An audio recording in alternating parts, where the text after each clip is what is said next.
လောကရန်ဒီဘလောက်ရင်ဆိုင်ရနန္နကောရဂီယတုကိခုနကလဲရင်ရှစ်ခါပြန်ထမယ်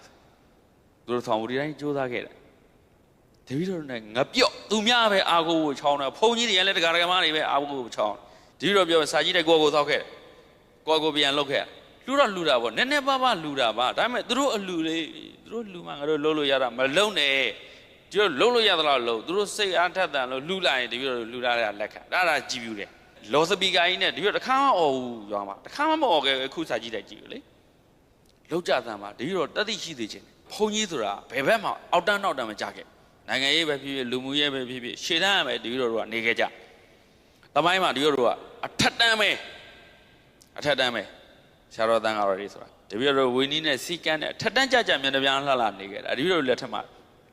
ညံ့သွားလို့မရရှေ့ခါဘိုးကလက်ထက်ကပင်ရသည်တွေကိုထပ်မညိုးဖို့ဆိုဘာကလို့ဆရာတော်ဖျားကြီးရဲ့ရဲနဲ့တရားနာတာဆောင်ဖို့တွေပဲအဲ့ဒါတွေတပည့်တော်တို့ကြိုးစားရမယ်ဗျာနော်